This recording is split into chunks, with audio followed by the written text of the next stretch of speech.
Hello students, most welcome to the online platform of DS Science Academy. Dear students, today we are going to start the remaining stanzas of your fifth poem, that is Roadside Stand. You know it very well that the Roadside Stand poem was written by Robert Lee Frost. It is a beautiful poem, and in this poem the poet has drawn the beautiful picture of a roadside stand, except showing the condition or pathetical condition of that roadside stand runner. Okay तो दोस्तों आज देखते हैं कि road side stand runner की किस तरीके से वो पैथेटिकल कंडीशन को रिप्रेजेंट करता है, सिंपैथेटिकल कंडीशन को रिप्रेजेंट करता है। हमने यहाँ पर दो स्टेंजास देखे, जिनमें पहले स्टेंजा हम बताया गया था कि रोड साइड स्टैंड जो है कहाँ पर बना हुआ है और वो क्यों बना हुआ है, फिर वो किस तरह के सामान को ऑफर करता है और उसके यहाँ पर बने रहने का पर्पज क्या है। तो आज जो हम पढ़ेंगे वो दो स्टेंजाज या तीन स्टेंजाज की वोकेबलरी नोट करेंगे। तो देखेंगे the hurt to the scenery would not be my complaint. Okay, the hurt to the scenery would not be my complaint. यहाँ पर ऐसा कौन सा वर्ड है जो आप पर नहीं आता है? हर्ट। हर्ट माने जानते हैं आप क्या होता है? कि अपन किसी को चोट पहुँचाते हैं तो वो होता है हर्ट। किसी को चोट पहुँचाते हैं ना हम, तो उसको कहते हैं हर्ट करना, हार्म, नुकसान पहुंचाना। ओके, सीनरी जानते हैं, view, site, view SIGHT, site, इसको आप हिंदी में बोलेंगे दृश्य। ओके, और कंप्लेंट जानते हैं, कंप्लेंट होती है आपकी शिकायत। ओके, तो ये एक बहुत सिंपल वर्ड है, आप सब जानते हैं इस वर्ड को। आगे देखेंगे, so much as the trusting sorrow. यहाँ पर ट्रस्टिंग का मतलब क्या होगा? ट्रस्टिंग का मतलब जानते हैं आप? बिलीविंग, विश्वसनीय। या फिर आप यहाँ पर एक वर्ड यूज करेंगे, हिंदी में तो लिख देता हूँ मैं, विश्वसनीय, और इंग्लिश में अपन बोलेंगे क्रेडिबल। क्या बोलेंगे? क्रेडिबल। ओके, क्रेडिबल बोल दो, बिलीवेबल बोल दो, ठीक है ना, ट्रस्टवर्दी बोल दो। और सोरो जानते हैं? सोरो मीन्स होता है दुख, यहाँ लिख देता हूँ दुख। और दुख को अपन यहाँ क्या बोलेंगे? क्या बोलेंगे बताना? दुख को, सौरों को हम क्या बोलते हैं? सौरों को हम बोलते हैं डिजेक्शन, ग्लूम, बहुत सारे वर्ड हैं सौरों के, सैडनेस। ओके, ये सब दुख के हैं। और व्हाट इज अनसेड? अनसेड यानी क्या होता है? देखो, सेड यानी कह चुके जिस बात को हम, या कह दिया जिस बात को हमने। अनसेड यानी अनकहा, अनकहा। और अनकही बात मतलब छुपी हुई, हिडन। यहाँ पर अपन बोलेंगे अनसेड का मतलब हिडन, छुपी हुई, ठीक है ना। यहाँ पर आप लिख सकते हैं छुपी हुई, हिडन। ओके, इसके बाद देखेंगे, here far from the city we make our roadside stand. Roadside stand के बारे में हम पढ़ चुके हैं।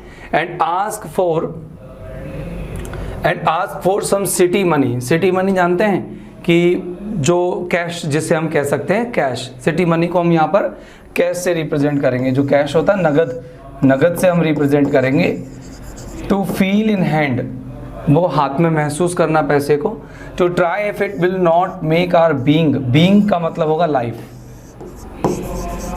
बीइंग का मतलब होगा लाइफ, इसको हिंदी में कहते हैं अपन जीवन। एक्सपांड, एक्सपांड मीन्स होता है विस्तृत, और विस्तृत को अपन इंग्लिश में बोलेंगे वास्ट। ओके, अब देखेंगे, and give us the life of the moving pictures. Moving pictures होते हैं चलचित्र, film, movies. Okay, moving pictures को हम यहाँ बोलेंगे films, moving pictures. Promise that the party in power. Party in power का मतलब होता है पॉलिटिकल लीडर्स। ओके, क्या होते हैं? पॉलिटिकल लीडर्स, राजनीतिक लोग। नोट कीजिएगा इसको, क्योंकि जो पार्टी इन पावर होते हैं वो कौन होते हैं? अथॉरिटी होती है। अथॉरिटी मानी प्रशासन कह दो आप, या फिर लीडर्स कह दो, पॉलिटिकल लीडर्स कह दो। तो देखो, यहाँ पर हम जो पार्टी इन पावर यूज करेंगे वो करेंगे पॉलिटिकल लीडर्स के लिए। Said to be keeping from us, इसके बारे में हम विस्तार से जब हम पढ़ेंगे तो तब देखेंगे। बाकी का इन वोकैब जो इन टर्म्स हैं जो मैंने लिखे हैं, ये जो वर्ड्स मैंने हिंदी और इंग्लिश दोनों में लिख रखे हैं, आप इन्हें अपनी नोटबुक में नोट कर लीजिएगा। जल्दी कर लीजिए दोस्तों, ठीक है। अब चलते हैं हम आगे। देखिएगा अगला जो है, it is in the news that all these pitiful किन। पिटीफुल क्या होता है? पिटीफुल का मतलब होता है दयनीय, दीन, दीन कह सकते हैं आप, दीन। इनको अपैथेटिक बोल सकते हैं, अपैथेटिक, ठीक है ना। और किन, किन यानी क्या होता है? रिलेटिव्स, रिश्तेदार, रिलेटिव्स, रिश्तेदार, ये किन होते हैं। ओके, अब देखिए आगे, आगे वर्ड है are to be bought out. Bought out माने होता है भाई, एक वर्ड है, आपको पता है ये कहाँ से आया? ये आया बाई की थर्ड फॉर्म बनी बॉट, और यहाँ एक फ्रेजल वर्ब बनी बॉट आउट। और बॉट आउट मतलब बाई आउट कह दो आप, तो बाई आउट का मतलब होता है एक्सपोज करना, एक्सपोज करना, खुलासा करना, एक्सपोज, खुलासा करना, खुलासा करना। मर्सीफुली, वही दया भाव के साथ, ठीक है ना। और दया भाव को कैसे कहते हैं? विद पिटी, PITY, पिटी के साथ, दया के साथ। गैदर्ड मानी एकत्रित, गैदर्ड यानी क्या होता है बेटा? एकत्रित। अब आप इन्हें नोट कर लीजिएगा, मैं इनको जैसे क्लियर कर देता हूँ बोर्ड को, और फिर अपन जैसे क्लियर हो जाएगा फिर दोबारा से लिखेंगे। तो आप देख लीजिए, अगर विजिबल साफ नहीं हो रहे हो, आई थिंक विजिबल तो हो रहे हैं, आई होप सो कि आप लिख भी रहे होंगे प्रॉपरली इन्हें, तो इसे फटाफट नोट कर लीजिएगा, फिर आगे देखते हैं।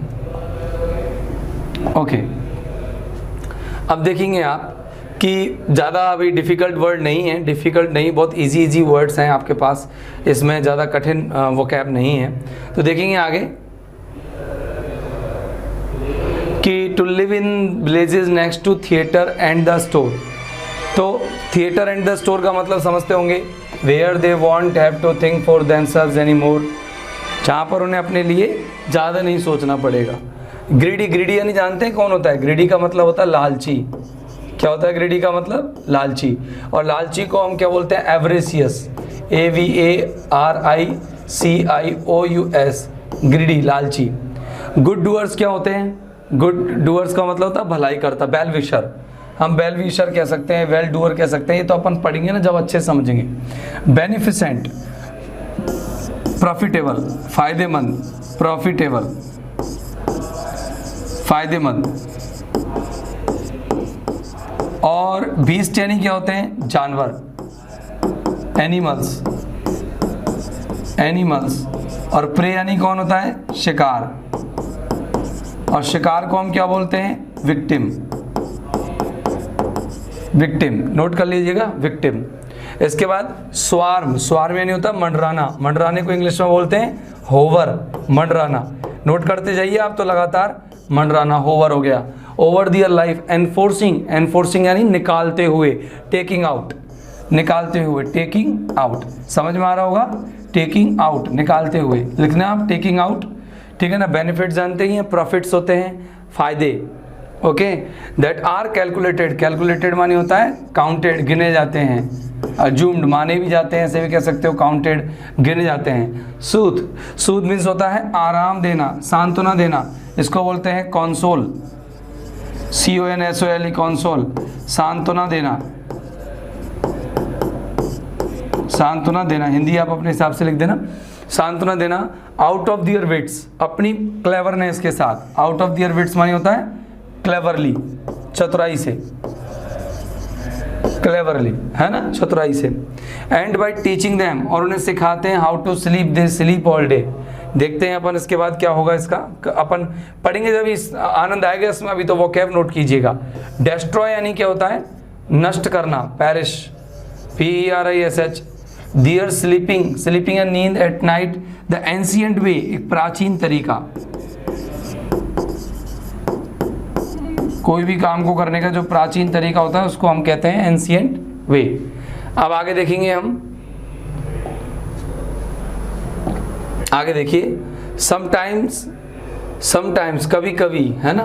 देखेंगे इसको आगे, इसको एक बार क्लियर कर देता हूँ, थोड़ा मेरे लिए बोर्ड क्या है, रेगुलर नहीं है, इसलिए गलतियाँ हो रही हैं, ठीक है। Sometime I feel myself I can hardly bear, ये वाला स्टैंजा और देख लेते हैं एक बार, ठीक है ना। फिर ये ज़्यादा नहीं, थोड़ा सा ही रह रहा है, वैसे आप चाहो तो इसको यहाँ तक कंप्लीट कर सकते हो, फिर इसके बाद सही है, आज वोकैब कंप्लीट कर लेते हैं, कल से हम क्या करेंगे, जो नेक्स्ट डे होगा हमारा उसके बाद हम इसको पढ़ना शुरू कर देंगे।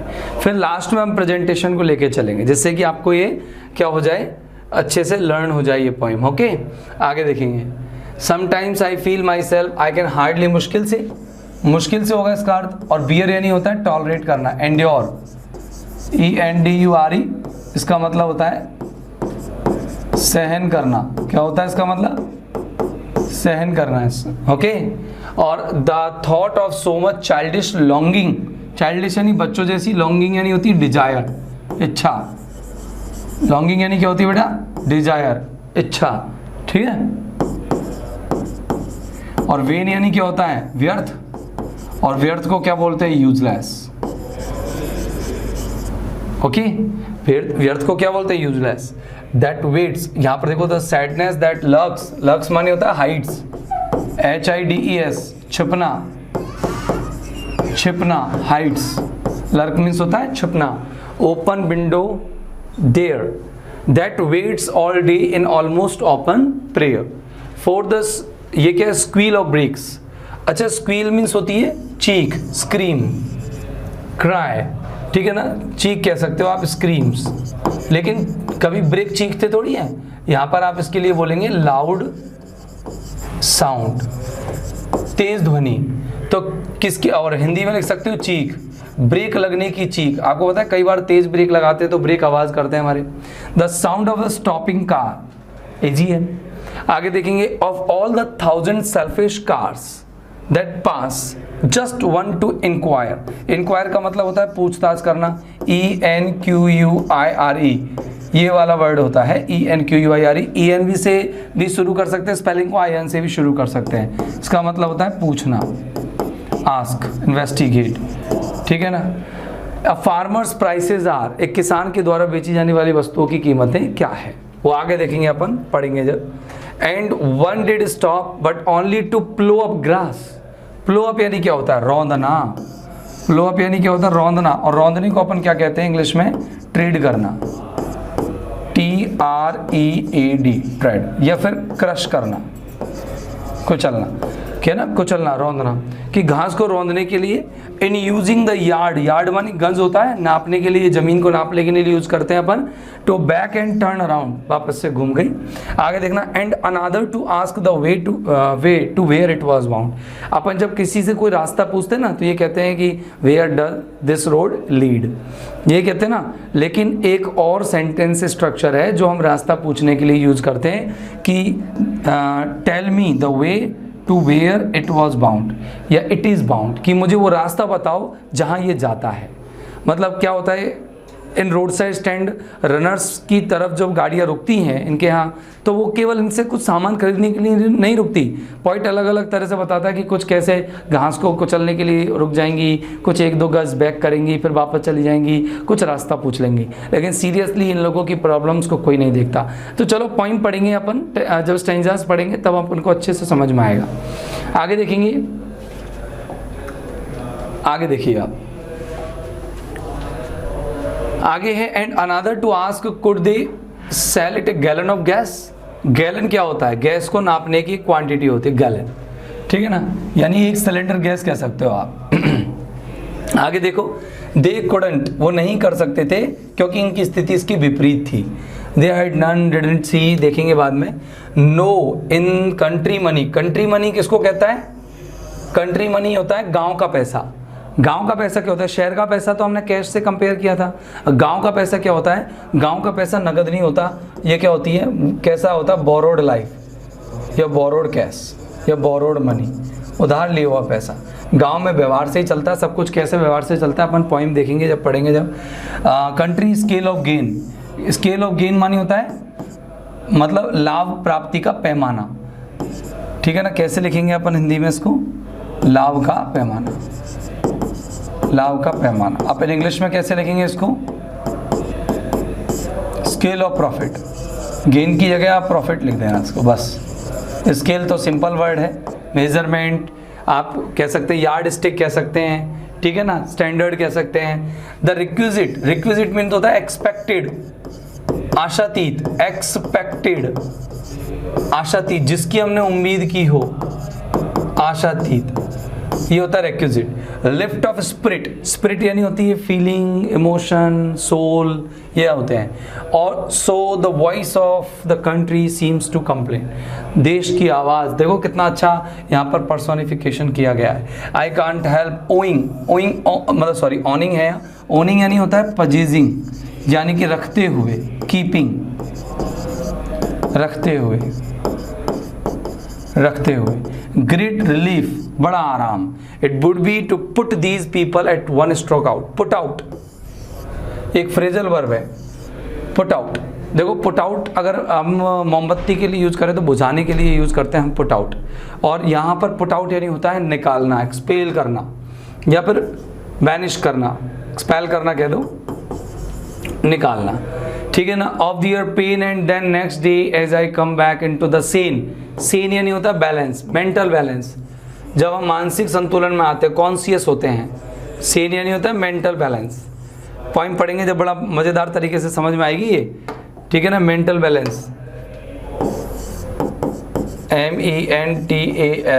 MENTALVALENC, मेंटल बैलेंस, मानसिक संतुलन।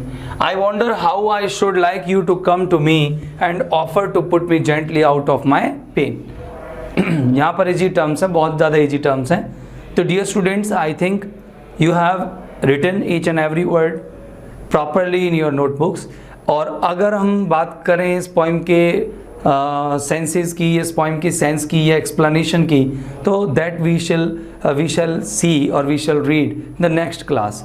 तो dear students, I think you are sure that you have done your work of writing vocabulary in your notebook properly, and tomorrow or in the next class we shall continue this reading or going through the text or reciting the text of this poem.